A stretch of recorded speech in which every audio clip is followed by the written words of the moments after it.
Andy Blignaut বৈশ্বিক মঞ্চে বিরাট কোনো নাম না হলেও জিম্বাবুয়ের জন্য তিনি ছিলেন খোদ ল্যান্স ক্লুজনারের সমতুল্য। সেই অলরাউন্ডার ব্লিগনটের দুই উত্তরসূরি এবার এসেছেন অনূর্ধ্ব-19 বিশ্বকাপে। ব্লিগনটের দুই ছেলে কিয়ান ও মাইকেল ব্লিগনট এবার বিশ্বমঞ্চে বাবার উত্তরাধিকার বহন করতে নামছেন। ইংল্যান্ড, পাকিস্তান, জিম্বাবুয়ে ও স্কটল্যান্ডকে নিয়ে গ্রুপ সি তাই ইতোমধ্যেই সবার আগ্রহের কেন্দ্রবিন্দু। ব্লিগনট ভাইদের একজন কিয়ান ওপেনিং কিংবা টপ অর্ডারে ব্যাট করা এই তরুণ ব্যাটারকে জিম্বাবুয়ের ভবিষ্যৎ হিসেবে দেখছেন অনেকেই।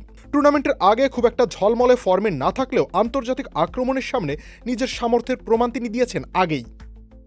গত বছরের এপ্রিলে স্কটল্যান্ডের বিপক্ষে জিম্বাবুয়ে এ দলের হয়ে লিস্ট এ অভিষেকে 47 রানের ইনিংস খেলেন কিয়ান, যা দেখিয়ে দেয় বয়সের তুলনায় তার মানসিক দৃঢ়তা কতটা পোক্ত। ম্যাজিক হার্বাল টুথপেস্ট দূর করে দুর্গন্ধ সৃষ্টিকারী দাঁতের সমস্যা। ইয়েস, দেখাও তোমার ম্যাজিক। অন্যদিকে তার যমজ ভাই মাইকেল ব্লিগনট ব্যাট করেন তুলনামূলক নিচের দিকে, কিন্তু তার ব্যাটিং রেকর্ড মোটেও হালকা করে দেখার মতো নয়।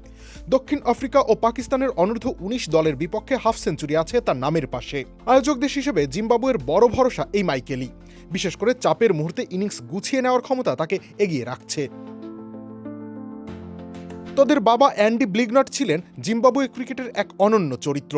লোয়ার মিডল অর্ডারে আগ্রাসী ব্যাটিং, সঙ্গে বল হাতে গতি আর শক্তি। দক্ষিণ আফ্রিকার কিংবদন্তি অলরাউন্ডার ক্লুজনারের সঙ্গে তার মিলও ছিল বিস্তর। জিম্বাবুয়ের হয়ে 19 টেস্টে প্রায় 27 গড়ে 650-তে 886 রান করেন ব্লিগনট। ওয়ানডেতে 54 ম্যাচে 19 গড়ে 5টি অর্ধশতকে করেন 626 রান। তবে সংখ্যার চেয়েও বেশি চোখে পড়ে তার 106 স্ট্রাইক রেট, যা সেই সময়ের ক্রিকেটে আগ্রাসী ব্যাটিংয়ের স্পষ্ট বার্তা দিত।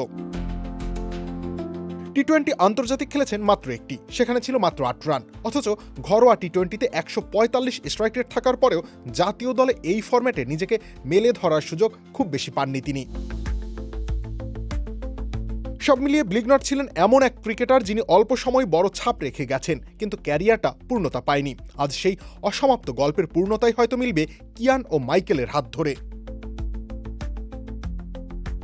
রবিউল ইসলাম রনি, খেলা ৭১।